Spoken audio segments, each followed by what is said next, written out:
আসসালামু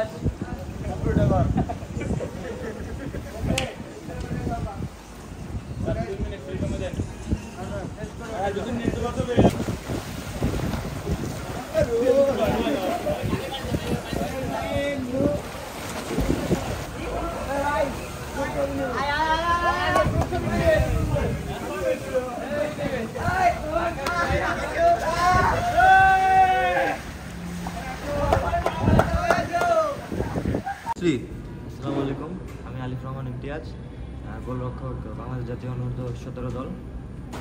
আমরা গত দুইটা ম্যাচ জিতেছি আলহামদুলিল্লাহ।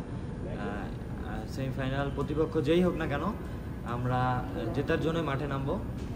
সকলের কাছে দোয়া চাচ্ছি, সকলে দোয়া করবেন আমরা যেন নিজেদের সর্বোচ্চটা দিয়ে কোচেদের যে প্ল্যানিং যেভাবে আমরা শুরু করছি সেভাবেই খেলবো। ইনশাল্লাহ জয় নিয়ে আমরা ফাইনালে উত্তীর্ণ হব। আলহামদুলিল্লাহ, গতকালকে আমরা শ্রীলঙ্কাকে 4-0 গোলে পরাজিত করে গ্রুপ পর্বে চ্যাম্পিয়ন হয়েছি। আমাদের সামনে লক্ষ্য সেমিফাইনাল খেলা। আজকে আমাদের বাচ্চারা সকালে স্কেচিং করেছে, আইস নিয়েছে এবং সুইমিং করেছে। আমরা বিকাল 3টায় সেমিফাইনালে উত্তীর্ণ হবার জন্য ইন্ডিয়া এবং পাকিস্তানের খেলাটা আমরা দেখতে যাব, তারা কীভাবে খেলে। আমরা তাতে চিন্তিত নই, ইনশাআল্লাহ আমরা ভালো খেলব এবং সেমিফাইনালের জন্য প্রস্তুতি গ্রহণ করছি।